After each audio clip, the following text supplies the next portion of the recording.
Yes, welcome back. My name is Khepra. Thanks for tuning in. We're on the eve of the fall equinox 2019, and I've been working all day, but I told myself I'm going to make this video because the fall equinox is a really important time. And if you follow my channel, you watch my videos, and you've been thinking about this time, I definitely want to just share some of my thoughts about what's happening. I think it's definitely one of the most important times of the year when we look at the upcoming months and the upcoming new year. So I just want to let's get right into it. First, before I begin, I just want to say I think this is probably my first video where I had my retreat, and if you saw the video with me and Aris, definitely check that out. And this is probably my first video since I talked about my recent struggles, with my business here in DC. So while we won the battle, the war is still going on. I'm still raising funds. GoFundMe said I violated their terms, so my GoFundMe page is not active, but you can still donate through my Cash App, Khepra Raw, KhepraRaw on Cash App. So I appreciate all the support, all the love that I've received. So it really definitely gives me a lot of optimism, a lot of hope that we will be here for the long haul. So thank you once again. I really appreciate all of the love and all the support. Let's get into the fall equinox, talk about this. And I'm really excited to talk about this because, in addition to really talking about the one of our solar pivot points. I want to get into some of the astrology, and I think what that what I want to bring out with the astrology piece is to really show some of the spiritual slash emotional aspects of this time. So hopefully with all of that, you'll get a really thorough insight into the equinox, the fall equinox. So really brief, the equinox is just equal day, equal night. Obviously is opposite of spring equinox, which again is also equal day, equal night, but we're going from longer days to, shorter days or shorter daylight days or shorter daylight into longer daylight. So now we're crossing over from longer daylight hours into shorter daylight hours, where fall equinox is being the period where it's equal. So what does that mean? Well, it's very significant. One, because, like I said, this is a pivot point, and when we come to a pivot point, things slow down. It's just like when you come to a corner and you're walking or you're driving. Driving is a better analogy, because when you're driving and you come to that crossroad, you most oftentimes you have to stop, look, and then turn. Okay, so it's like we're coming to this point where we come to a stop. What happens when we come to a stop? Well, things slow down. Things come to a stop. All of our body functions come to a stop. It's a time to really reflect and take stock. And really, with the fall equinox, it's a time to really reflect on the previous 9 or so months from the winter solstice, beginning of the new year, the winter solstice. Yes, we have a calendar year, January 1, but as far as the sun is concerned, the year begins December 25th. That is the first day in the northern hemisphere of the sun, S-U-N, December 25th, because that is right after the winter solstice. So we won't get into that in this video. I will make a video. I'm going to talk about, there's a video I'm going to make, I'm really excited about. I'm going to be talking about all of the major holidays in the astrological phenomena or reference to those religious holidays. Stay tuned. We're not going to get into that. We're going to stick with the equinox, because with the equinox, it's a time where things slow down. Our digestive function slows down. So when our digestive function slows down, it's a time for us to slow down our eating. Okay? It's a great time, ideal time to do a fast, whether it's water, juice, coconut water, or even dry, if you want to go to that level. So really important, because in the spring, our liver is activated. In the fall, our small intestines. Again, equally critical organ as far as digestion. The small intestines is the bridge between the stomach and the large intestines. It performs critical function. And if we fast during this time, we really supercharge or rejuvenate the small intestines. We allow the small intestines, coming off of a nice 3, 4, 5, or maybe even up to 7-day juice fast or water fast for this time. We're really resting all of the digestive organs. But in particular, during this part of the cycle, the small intestines especially, is really going to benefit. And we owe it, to our digestive organs, to give it that well-deserved rest. So that's what we want to really understand and take this very, very seriously. Think about it. It's like clockwork.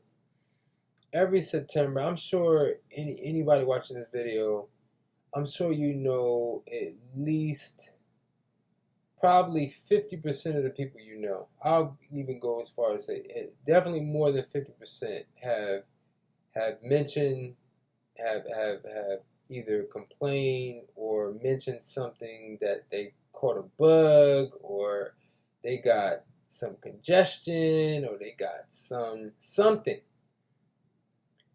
We're all detoxing right now. And the thing is like when we go ahead and limit our eating and do more juicing and water, we become in rhythm with that detox. But if we continue to eat and do things like take medication or even excessive herbal stimulations and still eating, we're not going to benefit from this time. We're actually going to go against the natural rhythm, that this time is trying to really almost force upon us. When we have discomfort with anything going on internal, it's really a message. It's really,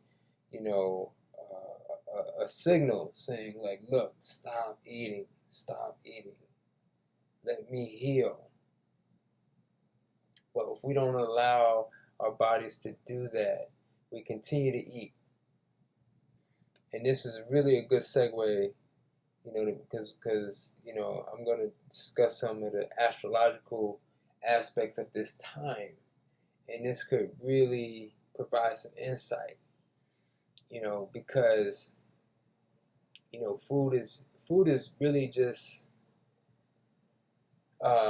it's everything, but it forms the foundation for everything else, our relationships especially. And this is astrologically, because one of the things that really helps to understand the periods of the year is if we project a 24-hour clock onto the solar year. So if we were to do that for the fall equinox, that would be 6 p.m. Next, we have the winter solstice, and that will be 12 a.m. Again, that's the start of a new day, 12 a.m. The winter solstice is the start of a new year. So the spring equinox, which is in March, that's 6 a.m. So that lets you know that's the time that wake up energy for the year is at its strongest, 6 a.m. It's time to really get busy, mentally, spiritually, physically. And then 6 p.m., no, 12 noon is the summer solstice. So we're in the high point of the year, being that is the high point. It represents like the high point of as 12 noon is the high point of the day.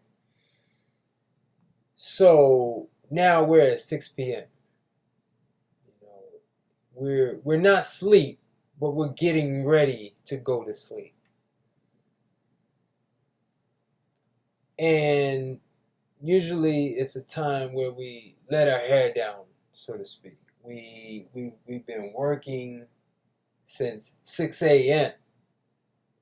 Okay, and we put in that work for the year, and now it's time to really almost start to shut it down. And that's what we have to do for our year at this point. This is not the time, just like at 6 p.m. it wouldn't be the ideal time to begin something. The waking sunlight energy of the whole day kind of gives you that additional boost.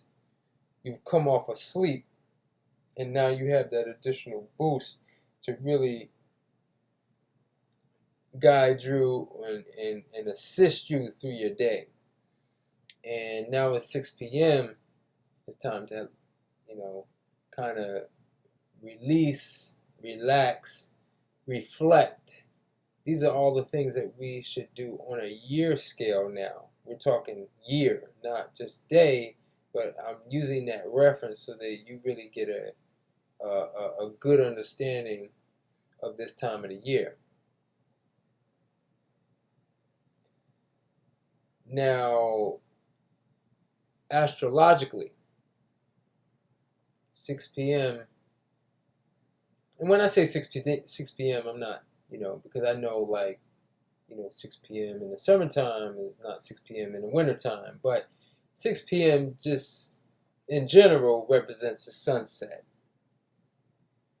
Okay, the sun is setting, and for the sun, this is its least favorite time of the day, because it's like in the sky it represents the death of the sun. All right, and the sun, when it's up, it obviously likes to shine and shine bright. So with the sunset, this is the death of the sun. And just like in nature right now, when we look at our trees especially, the leaves start to fall, discolor, well, not discolor, but lose the chlorophyll, and they change it to beautiful colors, but they start to fall. The sap in the trees start to, as they extend out in the spring and summer, they pull back in the fall, and they come down into the tree, and the tree goes to sleep. And I mention that because I feel like we really need to follow, at least mentally, spiritually, emotionally, we need to kind of follow that rhythm. Certainly, we get up and we do the, we get up and we do things throughout the year, each and every day. But we can sort of dial it back for these next few months, because that will benefit us if we're looking at things on a grander scale. Really important. So again, back to the sun setting. Sun is setting. Sun doesn't like that. And as far as our digestion, our digestion is not going to be as strong right now. So in September, again, I know some people coming down with sniffles, cold, flu, soreness, aches, etc. They have discomfort, okay? And, unfortunately, in our consumer stimulative environment, we want to blame it on something.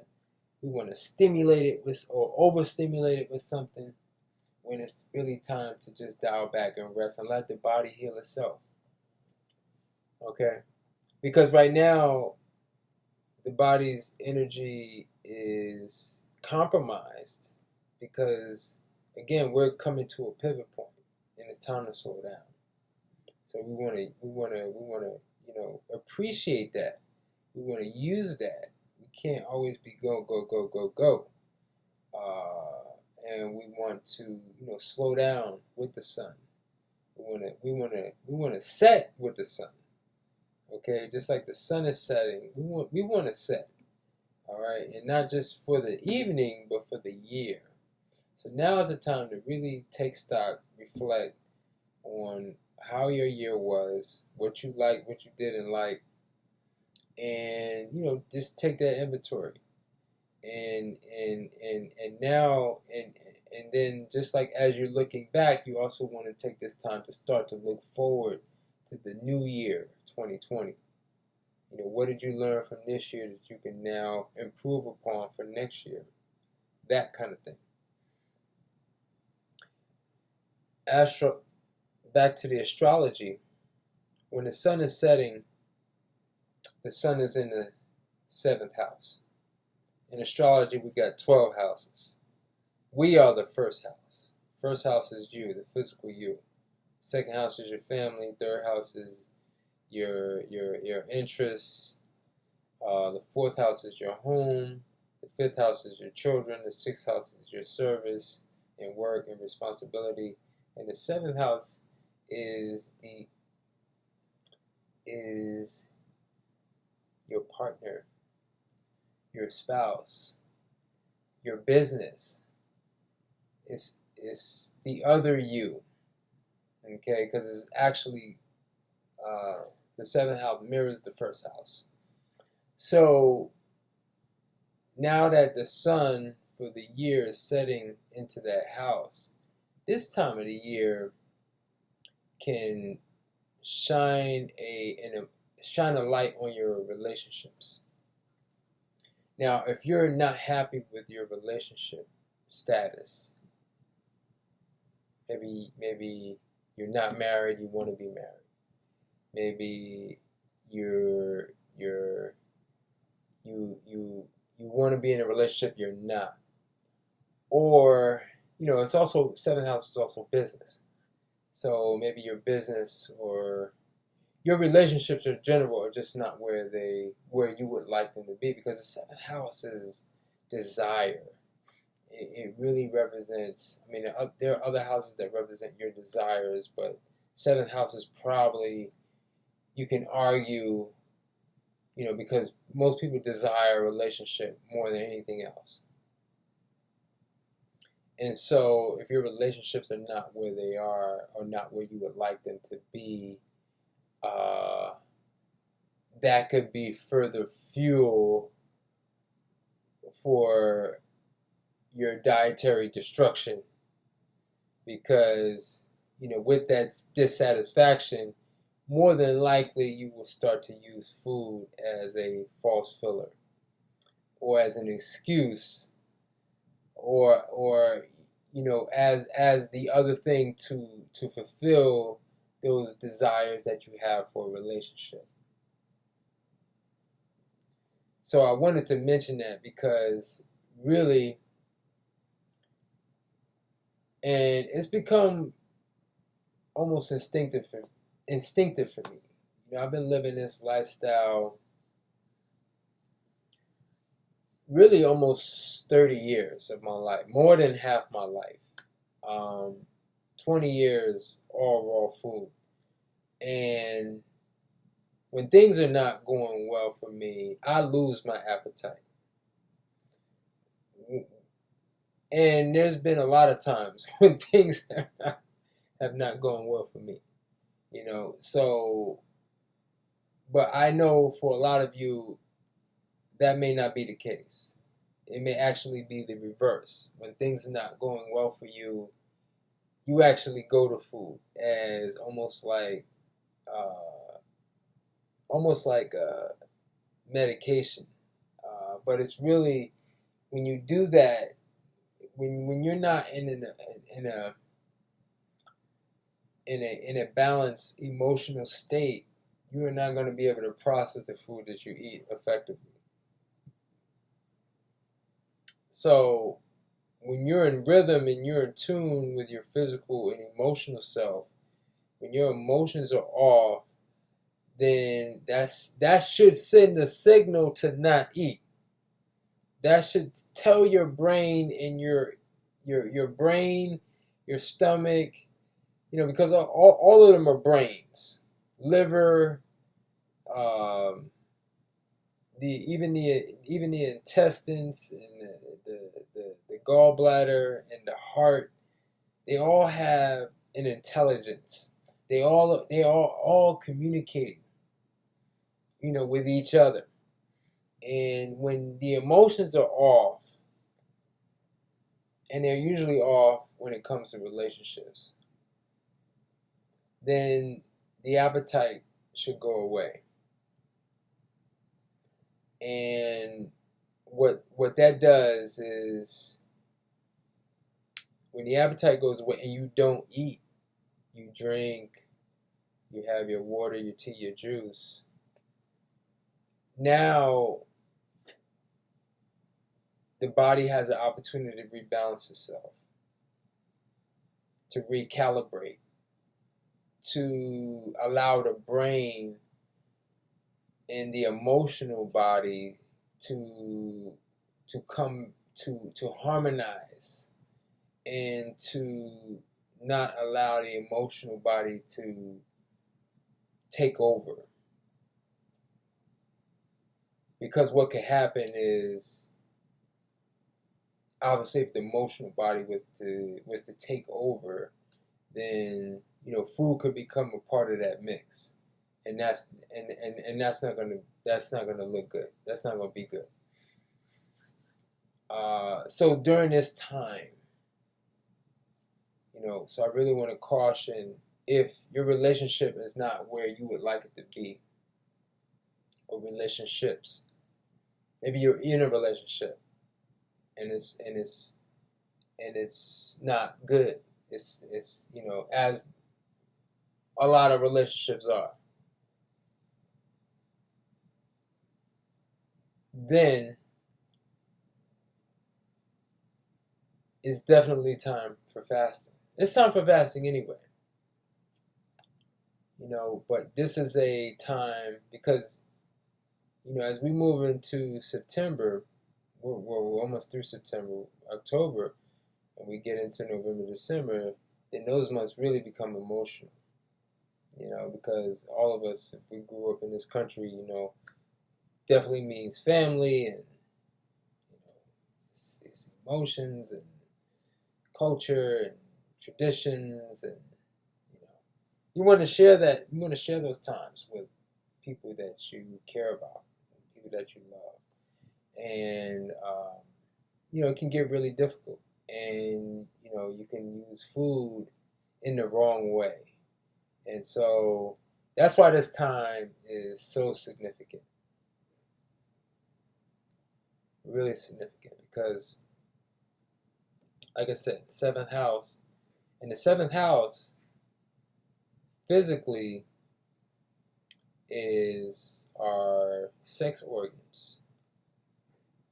The sixth house, right before the seventh house, is your digestion. Seventh house is your internal sex organs, and the eighth house, right after, is your external. So that's this whole period right now. Your digestion, your reproductive sex organs. And so when you're eating and you're eating incorrectly during this time, that's what's most susceptible. You know, for the brothers, talking about prostate cancer, or just prostate, and you know, all of that going on down there. For women, talking about fibroids and uh, uh, long periods, menstrual cycles, and again, it all starts with digestion. But as I said, this is a small intestine's time. We want to rest that. We want to honor that by giving it rest. So if you know me, best fast, coconut water. Second best is fresh juice. Third best, water, in my view. Use that. So I'll leave it there. I am planning a retreat next year, so stay tuned for that. I haven't finalized the dates, but I'm looking at February. If you're interested, as I said before, any donations, we got the Cash App, Khepra Raw. I might be in your, we still have a few Veg Fest that we're doing. Tomorrow we'll be in York, Pennsylvania for the Harvest Veg Fest. Tomorrow is also 8th Street Day, so come through, shop, obviously be open. Next week we'll be in Charlottesville, Virginia for the Vegan Roots Festival. So, and then that will sort of wrap things up for our year. But again, I want to appreciate y'all's support. I want to start doing more of these. I'm actually also really planning to finish my next book. It's going to be recipe, food driven. So look out for that. I'm announcing it here to put the pressure on myself to finish it. I want to finish it by this year. I want to use these last few months to really put that out, so we can have that for 2020. And that's it. That's it for now. Please, if you like this video, subscribe to the channel, comment below, or send me a message. Appreciate y'all. I look forward to doing more of this in the next few months, coming year. One love.